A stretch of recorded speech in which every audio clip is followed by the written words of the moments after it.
त्वं शरणं ब्रजेश। खबर वन न्यूज चैनल पर वाणी ज्योतिष श्रृंखला में आप सबका स्वागत है। आज ईश्वर कृपा हर मनुष्य को कैसे मिलती है, इस पर हम चर्चा कर रहे हैं। आप अपनी अपनी कुंडली को खोल लें। हर कुंडली के अंदर कुंडली के 12 भाव होते हैं और उन 12 भावों में कोई न कोई संख्या लिखी रहती है।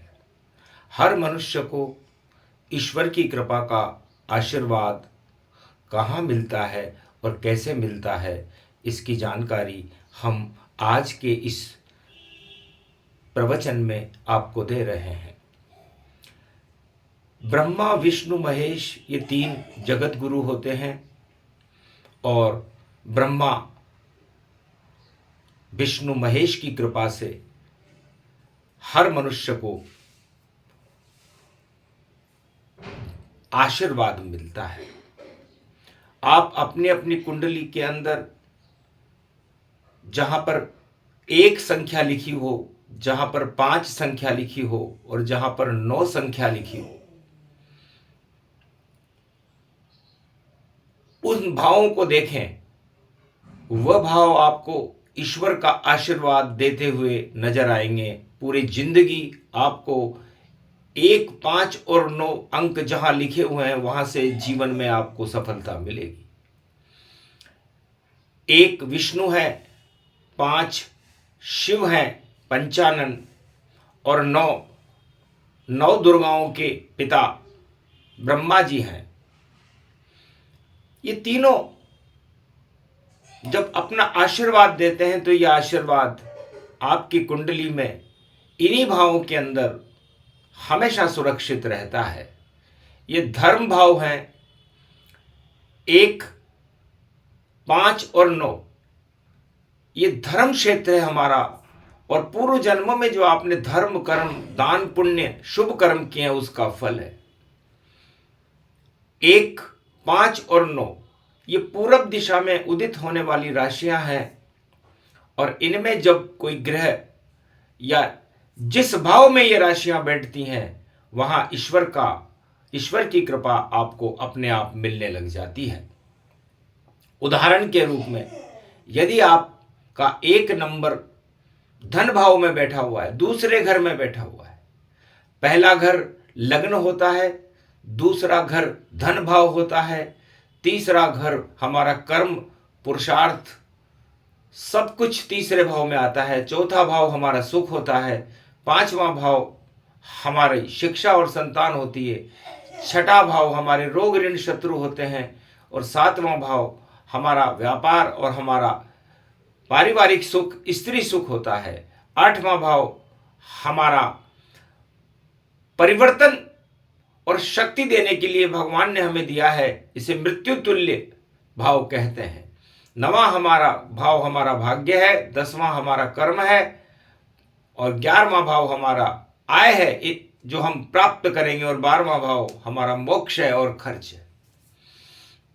तो 1, 5, 9 काल पुरुष की कुंडली में तो लगन में 1 नंबर की राशि रहेगी, 5वें घर में 5वें नंबर की राशि रहेगी, और 9वें घर में हमारी भाग्य की राशि रहेगी। तो 1, 5, 9 राशियों में जो ग्रह बैठते हैं, आपकी कुंडली में ये जहां लिखे हुए हैं, वहां पर आपको कोई भी परेशानी का सामना नहीं करना पड़ेगा, क्योंकि भगवान का आशीर्वाद आपको मिल रहा है। इसलिए ईश्वर कृपा 1, 5 और 9 कुंडली के जिन भाव में भी लिखा रहता है, यह आपको भगवान की द्वारा दी गई ईश्वर कृपा है। आप इस ईश्वर कृपा का फल प्राप्त करें, क्योंकि यदि 1, 5, 9 इनमें कोई ग्रह ना हो तो समझ लो आप खाली हाथ आए और खाली हाथ जाओगे, क्योंकि ईश्वर की ने आपको कुछ भी दे करके नहीं भेजा। इसलिए जो कुछ करना है आपको इस मृत्यु लोक में करना है। तो एक आप स्वयं हो, 5 आपकी शिक्षा और संतान और ज्ञान है, और 9 आपके द्वारा ब्रह्मा जी के द्वारा लिखे गए भाग्य हैं। 1 नंबर के स्वामी मंगल होते हैं, 5 नंबर के स्वामी सूर्य होते हैं, और 9 नंबर के स्वामी देवगुरु बृहस्पति होते हैं। तो ब्रह्मा, विष्णु और महेश की कृपा जब आपकी कुंडली में जहां पर अंकित है, उस धर्म भाव और उस भाव की शक्तियों को आप बढ़ा। मान लीजिए चौथे घर में आपके 1 नंबर लिखा हुआ है, तो आपकी लगन भवन बनाने में, आपकी लगन मकान बनाने में, नए नए सुंदर कार, वाहन, सुख, सारी सुख की शक्तियां प्राप्त करने के लिए ईश्वर ने आपको आशीर्वाद दे दिया है। मान लीजिए आपका 5 नंबर 7वें घर में लिखा हुआ है, तो सप्तमेश होने से आपकी पत्नी, आपका व्यापार और आपके सारे शक्तियां आपको काफी पुण्य फल देगी और आपको काफी धन का अपने आप निर्माण होने लग जाएगा। मान लीजिए 9 नंबर आपके आय भाव में लिखे हुए हैं, 11वें घर में लिखे हुए हैं, तो आपका भाग्य अपने आप आपको आय उत्पन्न करके देगा। ये ईश्वर के आशीर्वाद है। आप अपनी अपनी आप कुंडली खोलें और उन भावों को देखें जहां पर 1, 5 और 9 राशियां लिखी हुई है। ये ईश्वर की कृपा का फल है। इस फल को आप और शुभता करके अपने जीवन को सफल बना सकते हैं। बस इतना सा मार्गदर्शन आज आपको दिया जा रहा है। इसको समझने के लिए विस्तार से आपको अगले प्रसारण में हम बताएंगे कि इस सफलता को हम कैसे प्राप्त करें। तो हर मनुष्य के जीवन में ईश्वर जैसे सूर्य का प्रकाश सारे संसार के अंधकार को हटा देता है, उसी तरह 1, 5 और 9 में बैठे हुए ग्रहों का प्रकाश आपके जीवन की सारी अशुभताओं को हटा सकता है। इसलिए आप अपने जन्म कुंडली को खुद देखिए, अपने जीवन की अशुभता को हटाइए और शुभता को पैदा कर भगवान की शक्ति को और भगवान की कृपा को प्राप्त कीजिए, जो आपको भगवान द्वारा प्रदत्त है। इसलिए ईश्वर ही सत्य है और यह संसार नश्वर है।